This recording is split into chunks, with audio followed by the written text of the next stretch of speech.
for Mr. Box Brown had himself sent in a box just like this one. Overland Express he went from the city of Richmond to the city of Philadelphia. A journey, sir, of 350 miles. He was kept in that box, sir, for 27 hours. It's a classic freight box. It looks like something that would have been, handled for shipping.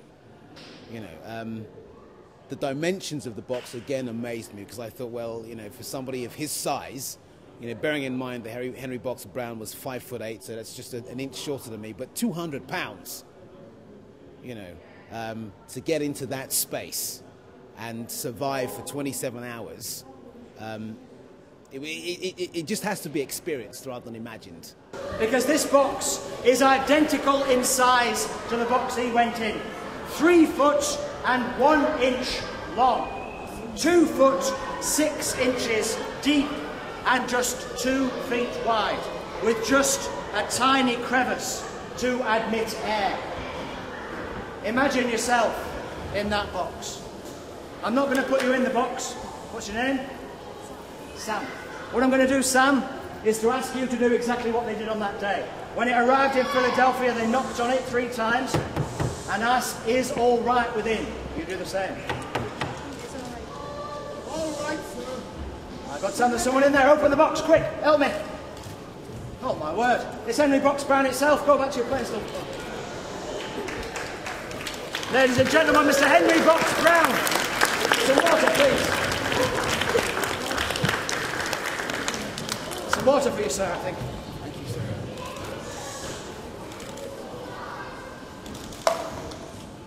My friends, you must forgive me this somewhat dramatic way of first making your acquaintance.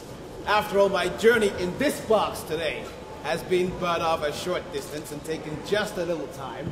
Less indeed than my recent recreation of my feat by having myself posted from Bradford to Leeds. I mean, my use of the box today was, what, all of, 20, 25 minutes.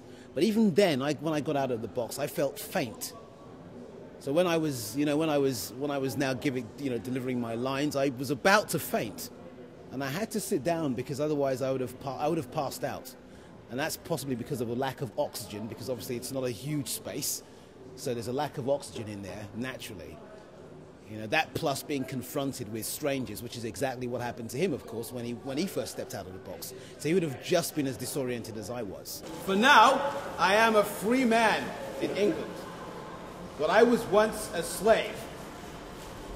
But by the blessing of God, I have been enabled to snap my chains and escape to a land of liberty.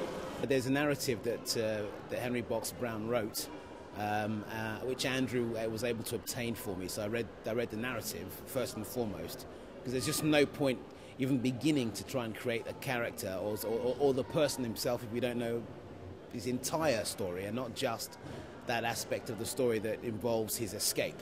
So read the narrative, complete page turner, fascinating read.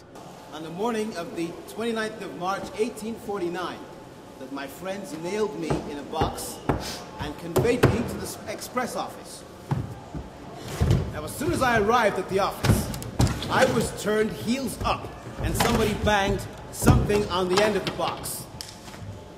Then the wagoner took me to the depot and threw me roughly into the wagon.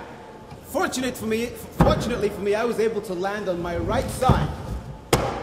Then, from that point, I was conveyed in the baggage car to a point where the luggage was unloaded and boarded the steamer. When I was put on the steamer, my head was upside down and I remained in that position for a good 1.5 hours. Now, ladies and gentlemen, at that point I thought I was going to die. For the pressure on my head was excruciating. My veins were popping.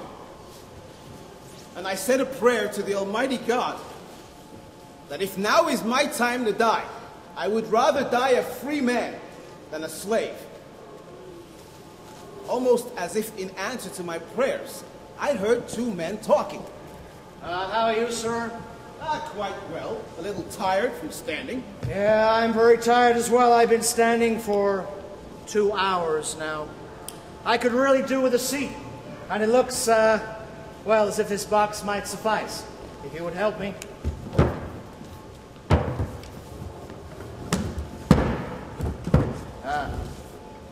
Yeah, I think that's comfortable enough for two. What do you think the box contains? Possibly some mail. Yeah, possibly. Still, I don't really care what's in there. It's a comfortable seat. I too thought that I was a male, but not the kind of male that he thought that I was meant to be. The next thing I knew, I arrived in the city of Washington, where I was then loaded from the steamer onto another truck and taken to a depot. This time, I was landed right side up with care. On arriving at the depot, I heard another man say, Can someone give me a hand here? Help me get the box off the wagon? just throw it off. Just throw it off. But it says here, look, right side up with care. If I throw it off, I might break something. It don't matter if you break anything within the box.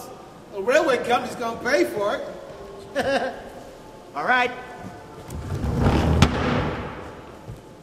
This time I landed with my head first, and I heard something snap, almost as if my bones in my neck had ripped asunder. Ladies and gentlemen, I passed out. When I came to, I heard another voice say, Well, there's no room for this box, not today. Nope. That's gonna have to wait around a while and go on the luggage train tomorrow. but the box is marked Express.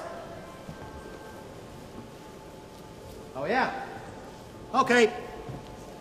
And so it was, ladies and gentlemen, that I was sent in the same position, Express, to Philadelphia.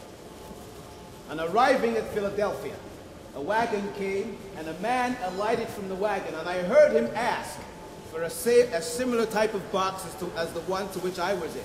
I was then loaded onto his wagon and taken to the house of a friend.